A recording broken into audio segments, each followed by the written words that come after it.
Did you see me on The View Tuesday afternoon? Did you see when they said, we don't believe there's a Trump mandate?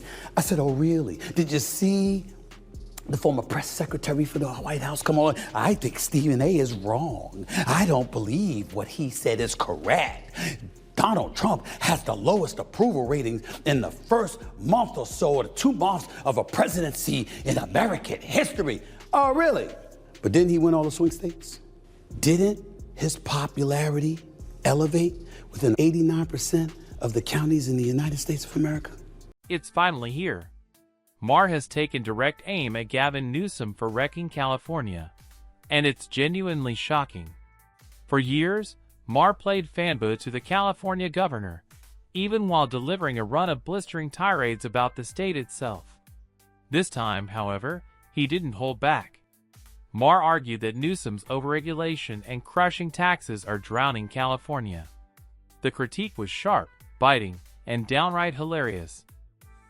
And then you got folks like Candace Owens, who's a Trump supporter, along with various others, with their microphones, their cameras, and their audience. If you think the liberals are overcoming that, you go ahead and watch Schumer and those 21 other senators talk their drivel. J.D. Vance or Marco Rubio or somebody will be the next president in 2028. You'll have nobody but yourselves to blame. As if for this edition of the Stephen A. Smith Show.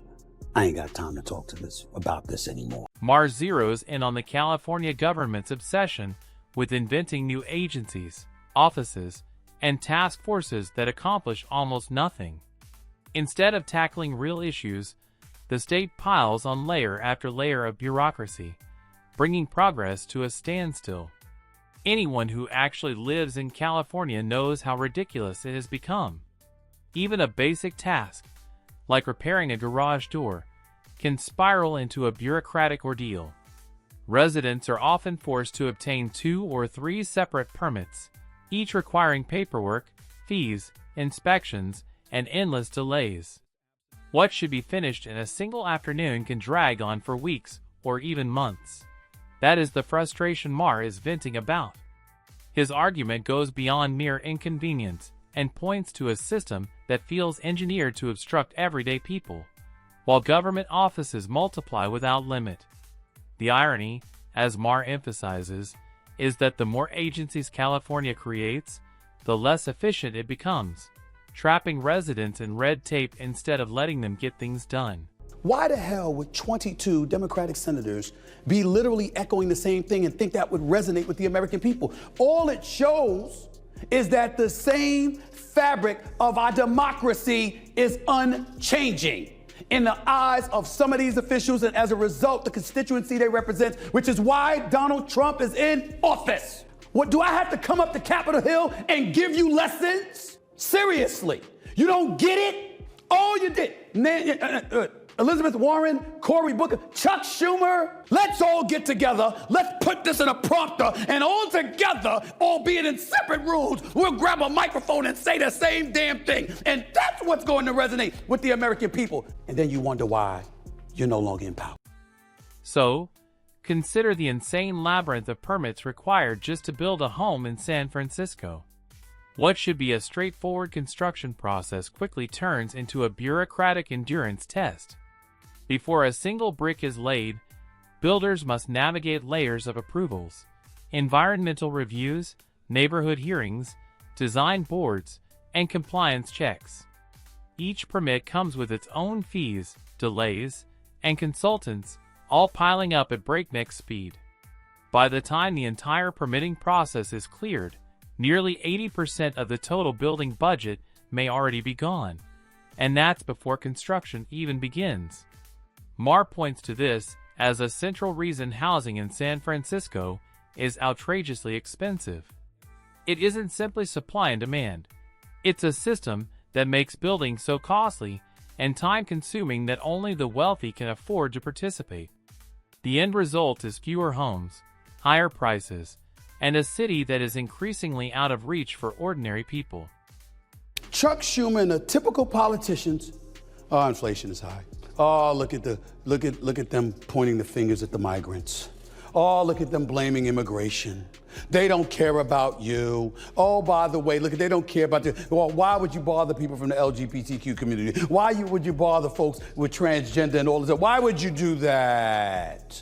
That is what the Democrats say. That's what most politicians would say. Here's Trump. They're pieces of shit. They don't give a shit about you. It's rigged. They've hoodwinked you all the time.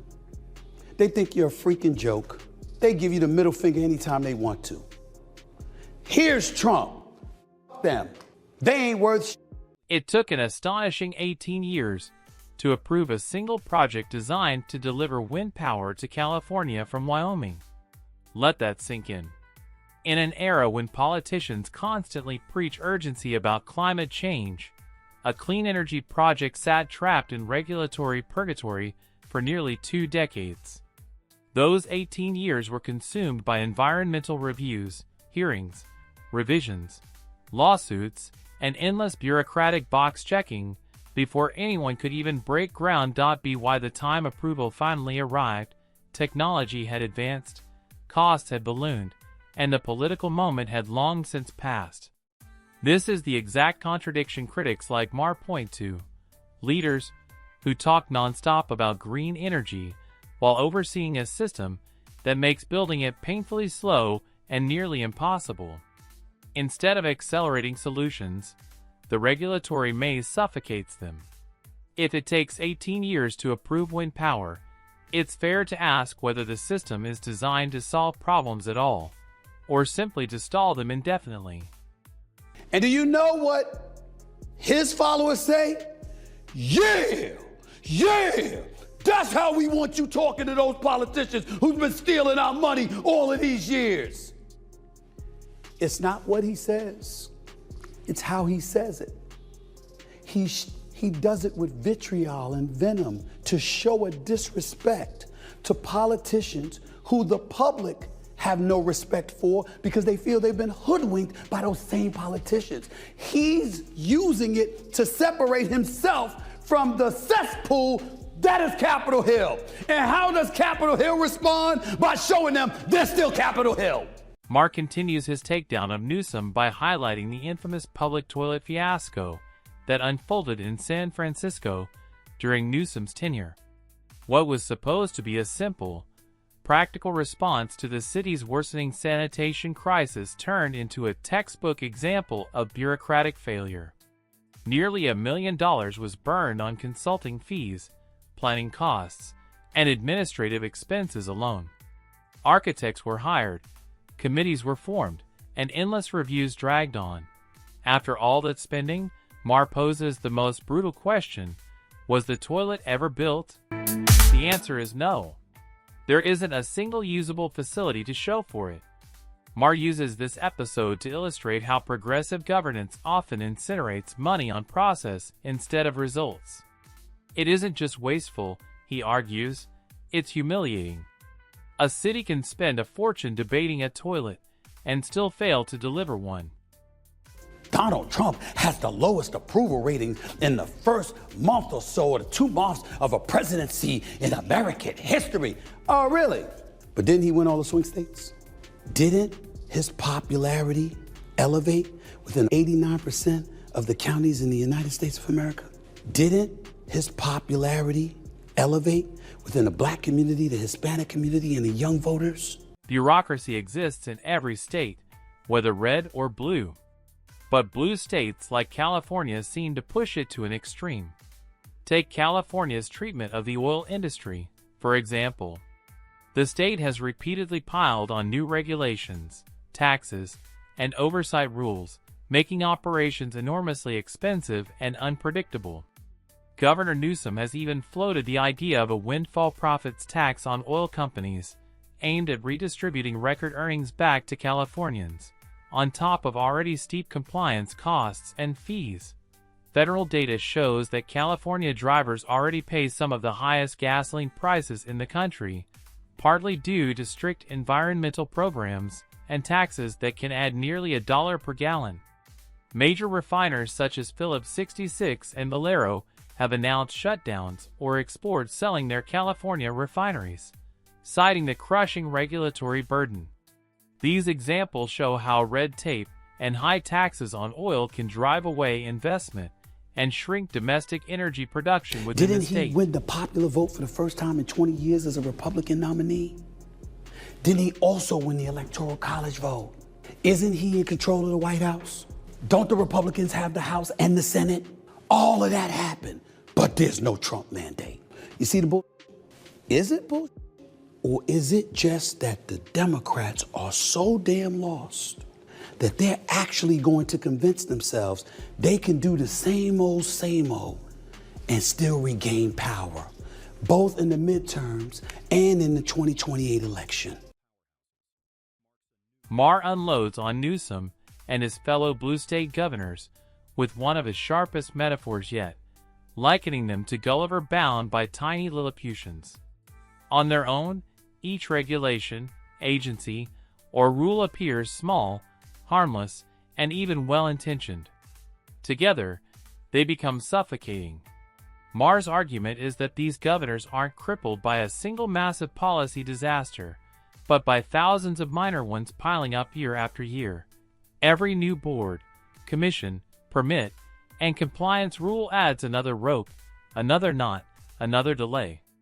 Eventually, even the most powerful state governments can no longer move. Instead of governing with flexibility and common sense, they become trapped inside their own systems, unable to build, fix, or reform anything at a reasonable pace. Maher uses this analogy to show how blue states, especially California, have allowed bureaucracy to metastasize into paralysis. The outcome isn't progress, but stagnation dressed up as good intentions. I'm here to tell you that's not going to happen, because Trump has the power now, and he's manipulating the proceedings. And in case you didn't notice, one of his top boys, Elon Musk, Doge, owns X. Who else was at the inauguration? Jeff Bezos. The man running TikTok. And Lord knows who else. Maher argues that Gavin Newsom and his inner circle are incapable of thinking outside the box when it comes to fixing the bureaucracy smothering California. Rather than confronting the system head-on, they fall back on the same exhausted playbook, creating new agencies, adding more rules, and promising reforms that never truly simplify anything. Maher's frustration is unmistakable. California doesn't lack ideas or resources. It lacks leaders willing to challenge their own machinery. Every problem is met with another layer of oversight, another task force, another regulation, each one making the state harder to govern and more expensive to live in. According to Maher, Newsom and his allies are trapped in a political bubble where bureaucracy is mistaken for progress. The result is paralysis. Major issues like housing, energy, and infrastructure remain unresolved, not because solutions don't exist, but because the political will to cut through the red tape. And then you got folks like Candace Owens, who's a Trump supporter, along with various others with their microphones, their cameras, and their audience. If you think the liberals are overcoming that, you go ahead and watch Schumer and those 21 other senators talk their drivel. J.D. Vance or Marco Rubio or somebody will be the next president in 2028. You'll have nobody but yourselves to blame. As if it is edition of the Stephen A. Smith Show. Simply isn't there. Maher ridicules Gavin Newsom and his political peers by joking about the cost and timeline if America tried to carve Mount Rushmore today. What was once a daring engineering achievement, completed with limited technology, would now, Maher argues, be smothered by environmental reviews, cultural impact studies, lawsuits, and endless public hearings. The project wouldn't be stalled by granite or gravity, but by paperwork. Costs would balloon into the billions before a single face was even sketched. Committees would argue over symbolism, activists would protest the intent, and regulators would freeze the process indefinitely. Maher uses Mount Rushmore as a metaphor to show how modern governance, especially in blue states, has lost the capacity to build bold, transformative projects. Instead of asking how to get things done, leaders fixate on process, optics, and compliance. The result is a culture where even imagining something monumental feels impossible, let alone accomplishing it. Now I'm about to turn my attention to the Democrats in the presidential election they lost 4 weeks ago. I mentioned it just a second ago. I'm going to mention it again because the news doesn't get any better in terms of how much they spent to win. The Harris campaign reportedly paid Al Sharpton's nonprofit organization $500,000 prior to the vice president's sit-down with a civil rights activist and an MSNBC host. According to records from the Federal Election Commission, the Harris-Walz campaign made 2 separate donations of $250,000 to Sharpton's group on September 5th and October 1st. Harris sat down with Sharpton for an MSNBC interview that aired on October 20th, nearly 3 weeks after the donations from her campaign to the National Action Network took place. Critique of Gavin Newsom and blue state governance goes deeper than a few jokes or viral sound bites. What he is really exposing is a system that talks endlessly about progress, yet consistently fails to produce results. From absurd permitting processes and runaway bureaucracy to stalled energy projects and million-dollar toilets that never materialize, the pattern is impossible to ignore. California is not short on money, talent, or ambition. It is drowning in red tape. Mars frustration mirrors what many residents quietly feel: a government more focused on managing process than solving problems.